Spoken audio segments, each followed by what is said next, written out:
Halo semua, pernahkah teman-teman melihat tulisan-tulisan seperti ini? Bandingkan dengan beberapa tulisan berikut. Tulisan-tulisan tersebut menggunakan ragam bahasa yang berbeda, yaitu bahasa Indonesia ragam baku dan ragam gaul. Saya Nadautu Purnayoga, dan di dalam video ini saya akan memaparkan perbedaan bahasa Indonesia baku dan bahasa Indonesia ragam gaul. Pertama-tama, saya akan menyampaikan pengertian dari kedua ragam tersebut. Bahasa Indonesia ragam baku ialah ragam bahasa yang dianggap baik, terpelihara, dan dijadikan teladan atau contoh serta dilazimkan ke seluruh negeri. Sedangkan bahasa Indonesia ragam gaul adalah dialek bahasa Indonesia non-formal yang digunakan oleh komunitas tertentu atau di daerah tertentu untuk pergaulan. Sebelum membahas lebih jauh tentang kedua ragam bahasa ini, saya akan menyampaikan beberapa contoh-contoh dari kedua ragam tersebut. Di dalam ragam bahasa Indonesia baku, ada beberapa sapaan-sapaan seperti Pak, Bu, Kak, Tuan, atau yang lain. Dan juga terdapat beberapa kata sifat seperti gemas, santai, geli, dan keras. Sedangkan di dalam bahasa Indonesia ragam gaul, saat kita hendak menyapa orang lain, bisa dengan menggunakan kata ngap, bun, atau cuy.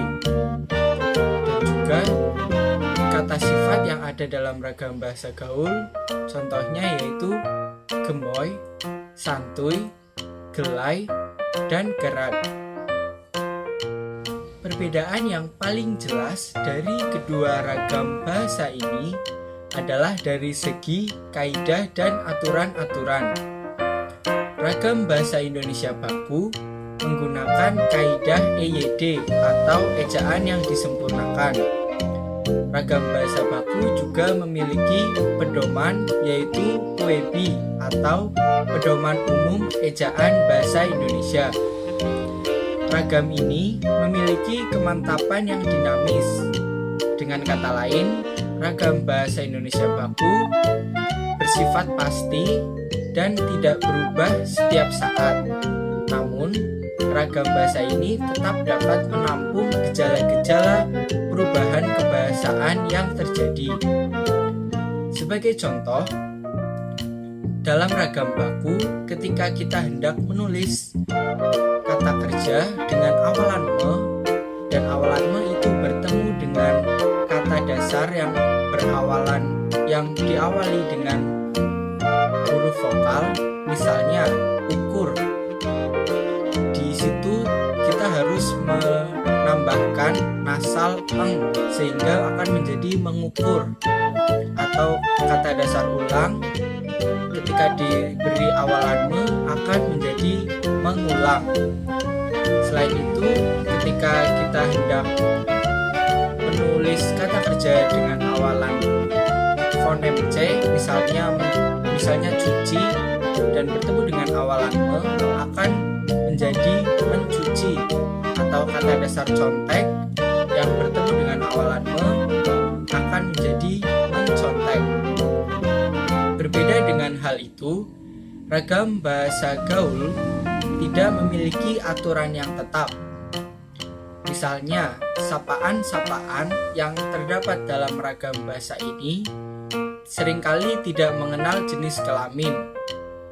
Misalnya, ada sapaan bun, ngap, ataupun cuy, atau bro seringkali digunakan untuk memanggil entah itu laki-laki atau perempuan, entah orang itu merupakan saudara ataupun orang yang lebih tua dari kita ataupun orang yang seumuran.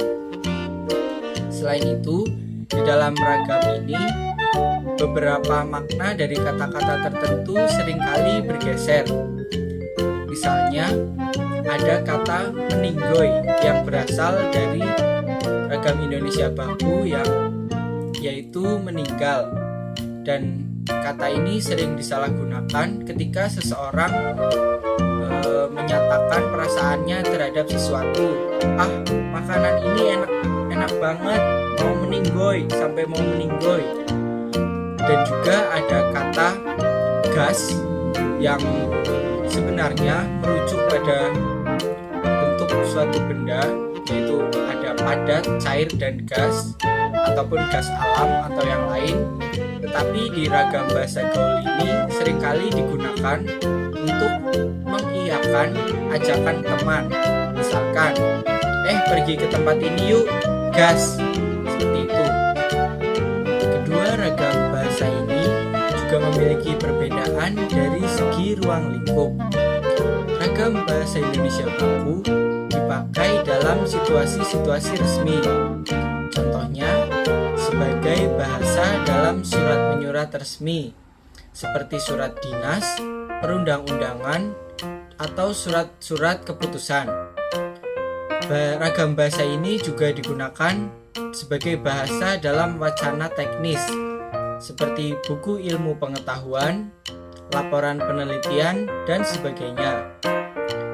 Selain itu, ragam bahasa ini juga digunakan sebagai alat pembicaraan di depan umum, yaitu dalam ceramah, kuliah, dan yang lain. Sedangkan ragam bahasa gaul seringkali digunakan dalam kumpulan orang-orang yang telah bergaul dalam suatu komunitas, dan khususnya adalah generasi muda. Ragam bahasa gaul ini digunakan baik secara lisan saat di tongkrongan anak-anak muda maupun secara tertulis, dan biasanya kita dapat temukan di dalam unggahan atau percakapan yang terdapat di media sosial. Baik teman-teman, demikianlah paparan dari saya mengenai perbedaan bahasa Indonesia